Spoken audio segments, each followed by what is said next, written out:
አልፈልግም። አይሆንም ነው ብዬሻለሁ። መጀመሪያም ነግሬሻለሁ። አቃታዩ ብዬሻለሁ። ታይ በቃ አይ ሁለተኛ ይኸውልሽ አብርሽ ትላንት እስር ቤት ነው ያደረው። ቤተሰቡ በጣም ተደናግጧል፣ በጣም ተናደዋል። ስፔሻሊ እናትና አባቱ እንዴት እንደዚህ አይነት ነገር ሊከሰት ቻለ ብለው በሱም ተናደዋልም እንደገናም ደግሞ በጣም ተበሳጭተዋል፣ ደንግጠዋል እና እየመጡ ነው።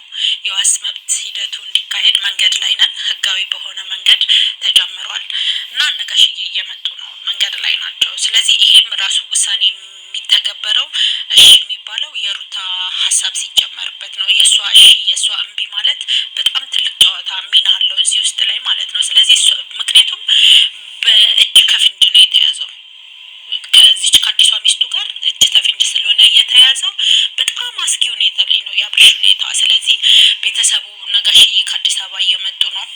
በትዳር ላይ ትዳር ወንጀል ነው። እሷን በሽማግሌ ጠይቆ እሷን ተማጽኖ እንግዲህ የዋስ መብቱ ውሳኔ መንገድ ላይ ነው ይጀመራል ተብሎ ይታሰባል። ኦልሬዲ ነጋሽዬ እየመጡ ነው፣ እየጠበቅን ነው። ብቻ ፈጣሪ ይርዳን፣ ለአብርሽ ለራሱ ይርዳው። ምክንያቱም ሩታ እዚህ ጋር የሩታ ልብ እንዲያራራልን እንመኛለን። እየጠበቅን ነው። እስኪ የሚሆነውን ደግሞ አብረን እናያለን። ነጋሽዬ እየመጡ ነው። ይኸውልሽ አብርሽ ትላንትና እስር ቤት ነው ያደረው።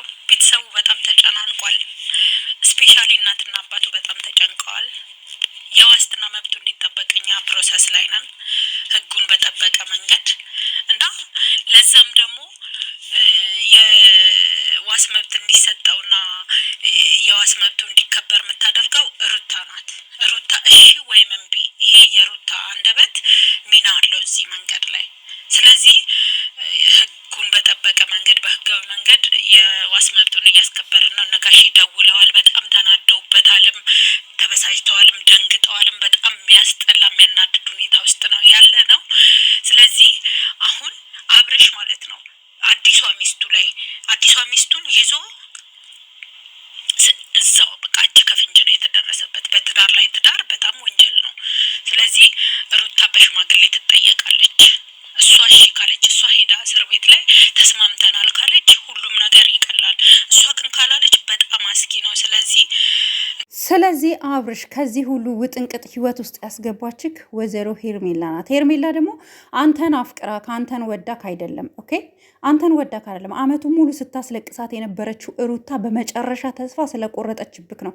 ባለህበት ከመጋረጃ ጀርባ ነበረች አይደል? ሄርሜላ ከመጋረጃ ጀርባ ነበረች። ቪዲዮ ውስጥ አላስገባችኋትም እንጂ ነበረች። ኦኬ በር ሲንኳኳ ዘላ ሻወር ቤት ነው የገባችሁ። አብራችሁ ነበራችሁ አንድ ክላስ ውስጥ አንድ ዶርም ውስጥ። ምን ትሰራላችሁ ሁለታችሁ ብቻችሁን? አንተ ባለ ትዳር ከሆንክ ሩታን ደግሞ የመጨረሻው ብትፈልጊው ይሄ ነው ጭካኔሽ ምናምን የምትለው። ከዚህ በላይ አንተ ክህደት እኮ ነው የፈጸምክባት። ክደሃታል እኮ ሩታን ክደሃታል። ሩታን እኔ እንጃ ከዚህ የበለጠ መካድ አለ? የለም። ከዚህ የበለጠ ግፍ አለ? የለም። ስንቴ ተለምነካል፣ ስንት ጊዜ ማለት ነው። ደግሞ በጣም ብዙዎቻችሁ ሩታ ድሮም ወዳው አልቅሳለች ስለገባች ነው የምትሏላችሁ። ለፍቅር እኮ ነው ዋጋ የከፈለችው ሩታ ስለወደደችው። ባትወደው አብርሽን ባታፈቅረው ለአብርሽ ዋጋ ባይኖራ ኖሮ የዛኔ ቤተሰቦቿ ወጥተው እንደዛ እናትየው ሁሉም እህትየው ወጥተው ሚዲያ ላይ ሲናገሩ ማለት ነው። እሷ ታስታውሳላችሁ ሲናገሩ የዛን ጊዜ ለምንድን ነው ታዲያ ወደ ቤት ያልተመለሰችው? ለሱ ዋጋ ስለከፈለች ነው። ለፍቅር ነው ዋጋ የከፈለችው። ገባችሁ? ባትወደው አብርሽን ባትፈልገው ለአብርሽ ቦታ ባይኖራትማ አንድ እውነት ልንገራችሁ አርግዛ ባልወለደች ነበረ። በሰለጠነ ዘመን እኮ ከፈለገች እሷ መውለድ ማትፈልግ ቢሆን እሱን ባትፈልገው ለሱ ፍቅር ባይኖራ ኖሮ አትወልድለትም። መድኃኒት እኮ መጠቀም ትችላለች። ነገር ግን የወለደችለት እሱ ነገ ህይወት ይሆናል፣ ጥሩ ሰው ይሆናል፣ በህይወታችን እንገፋለን፣ እንተሳሰባለን። የድሮ አብርሃም መስሏት ነው። ገባችሁ? አብርሃም ተቀየረ። አሁን ተቀየረ። ምን ይደረግሽ? ተቀየረ። አንዲት አለሌ ሴት መጣች ሄርሜላ የምትባል ህይወቱን በሙሉ ምስቅልቅል አርጋ የአብርሽን ሁሉ ነገር በእጇ አረገች። ልቡንም አይኑንም ሁሉንም ነገር። እሷ ግን አታፈቅረውም።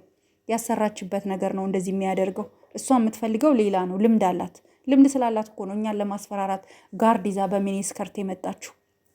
አታስታውሱም? ጋርድ ይዛ እኮ በሚኒስከርት የመጣችሁ እኮ እኛን ለማስፈራራት እኮ ነው። ገባችሁ? ስለዚህ ወደዳችሁም ጠላችሁ አሁንም ቢሆን አብርሽ እስር ቤት እንዳደርግ ሰምተናል።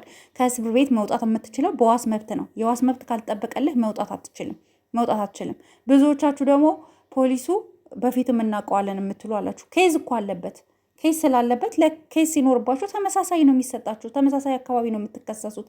ተመሳሳይ ነገር ነው የሚመጣው። ገባችሁ? ስለዚህ ያለው ነገር ምንድን ነው? አብርሽ ከዚህ በፊት ኬዝ አለበት፣ ሪከርድ አለበት ካስታወሳችሁ ማለት ነው። አሁን ደግሞ ይሄ ሲጨምር ከባድ ነው። ሩታ አሁንም ቢሆን ተለምና ጋሽዬ አናግረዋታል። ብዙ ስልክ ማውራት አትፈልግም። እኔ እንደሰማሁት ከሆነ ስልክ አታነሳም፣ አታወራም። ስልኳ ዝግ ነው። ገባችሁ? ስልኳ ዝግ ነው።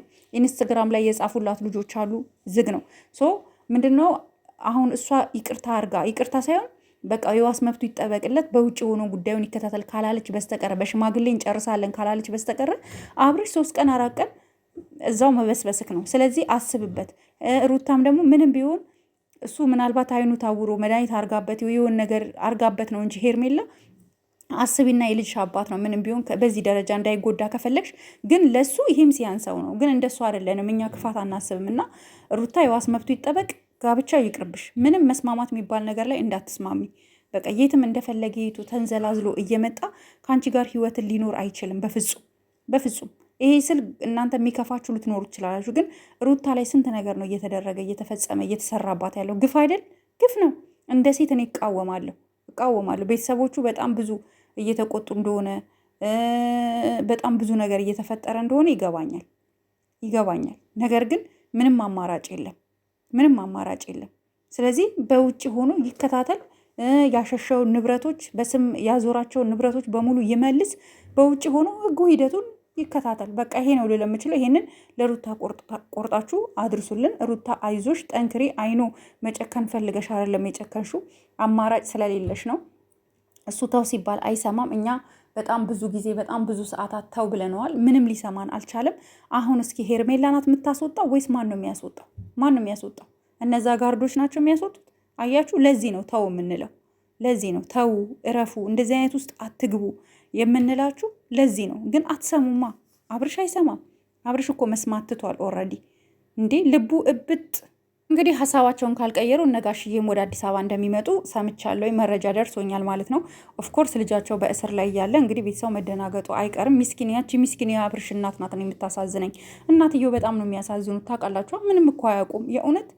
ስለዚህ አሁንም ቢሆን ሩታ ነገሮችን በተማረ ሰው ከጥሩ ሰው ጋራ ነገሮችን ለማስኬድ ሞክሪ። ያችን ግን እንዳትለቂያት። ሄርሜላ ዋጋውን ማግኘት አለባት። እኛ ሄርሜላን አንፋታትም። የእውነት የሆነ ነገር ውስጥ አንፋታትም። እስከ ጥግ ነው የምንሄደው። ምክንያቱም ያንን የእጅ ሰዓት ካደረገች በኋላ ነው ልጁ ይሄው ተክለፈለፈ አይገልጸውም። ተው ሲባል አይሰማም። ተው እንደዚህ አይነት ነገር ውስጥ አትግባ ሲባል አብርሽ አይሰማም። የራሱ ጥፋት ነው። በቃ ይሄ ነው ልላችሁ የምችለው። እኔ እንጃ አላውቅም። ብቻ ሁሉም ነገር እንደንትን ቢሆን ጥሩ ነበር፣ ግን አልሆነም፣ አልተሳካም። ኤንዌይስ ጋይስ፣ ለዚህ ቤት አዲስ ከሆናችሁ ላይክ፣ ሼር፣ ሰብስክራይብ አድርጉ። ጋሽዬ እንግዲህ ፈጣሪ እርዳዎት እና ነገሮችን ለማስተካከል ይሞክሩ። አመሰግናለሁ።